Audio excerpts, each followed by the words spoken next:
সমাজে গ্রহণযোগ্য ব্যক্তি, সমাজে কোনদিন রাজনৈতিকভাবে অস্থিরতা সৃষ্টি করে নাই, বিএনপির কার্যক্রমকে প্রতিহত করার চেষ্টা করে নাই, বাধাগ্রস্ত করতে চেষ্টা করে নাই, বিএনপির নেতা কর্মীদেরকে হয়রানির শিকার করে নাই, পারলে ইনডাইরেক্টলি সহযোগিতাও করেছে বিভিন্ন ক্ষেত্রে। তাদের তো হতে কোনো বাধা নেই, তাদের হতে বাধা নেই। সুতরাং এই জায়গাটায় আমাদেরকে খুব সঠিকভাবে সিদ্ধান্ত নিতে হবে, ঠিক আছে? কারণ এই দুই শ্রেণী বাদ গেলে আর বাকিরা আমাদের মেম্বার হতে পারবে, প্রোভাইডেড, আমি বলছি সামাজিকভাবে যারা রাজনীতির বাইরে কতগুলো চিহ্নিত লোক থাকে প্রতিটি এলাকায়, যারা আমাদের সাথে হাঁটলে ভোট কমে যাবে, ভোট বাড়বে না।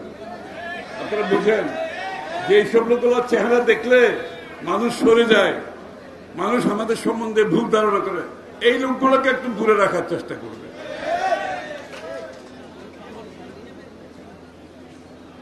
আর বিষয়টা হচ্ছে এই মেম্বারশিপ করতে গিয়ে আমরা চেষ্টা করব বৃহত্তর অংশকে আমাদের এই মেম্বারশিপের আওতায় নিয়ে আসার জন্য, বৃহত্তর অংশকে। কারণ এটা বাংলাদেশের বৃহত্তম দল, বাংলাদেশের বৃহত্তম অংশ যাতে বিএনপির সদস্য হয়, এটা মাথায় রাখতে হবে কিন্তু। এবং এই মেম্বারশিপ খোলামেলাভাবে দিনের আলোতে করতে হবে, অন্ধকারে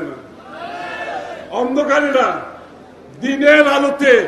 আজকে যেভাবে আমরা এখানে করছি, আপনারা প্রত্যেকটি শহরে, প্রত্যেকটি থানায়, প্রত্যেকটি ইউনিয়নে এইভাবে মেম্বার করবেন, ঠিক আছে?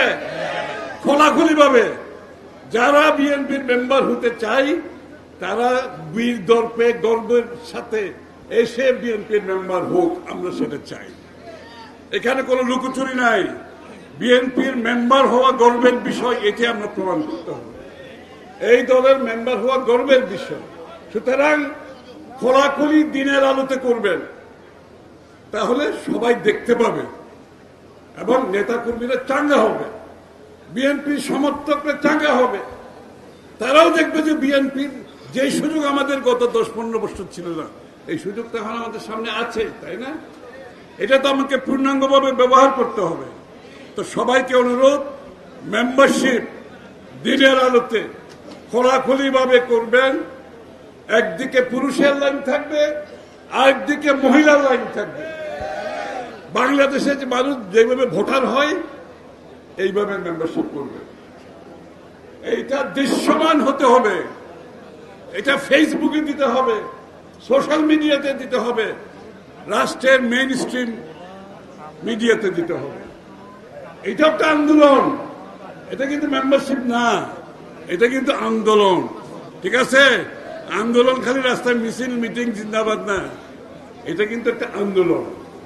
এটাকে আন্দোলন হিসেবে নিতে হবে এবং এটার সাথে আমাদের যে কথাগুলো মানুষের কাছে নিয়ে যেতে হবে। এখন শেখ হাসিনা বিতাড়িত, আগামী দিনে বাংলাদেশের মানুষের নতুন স্বপ্ন, দেশ গড়ার স্বপ্ন। মানুষ কি চাচ্ছে এখন?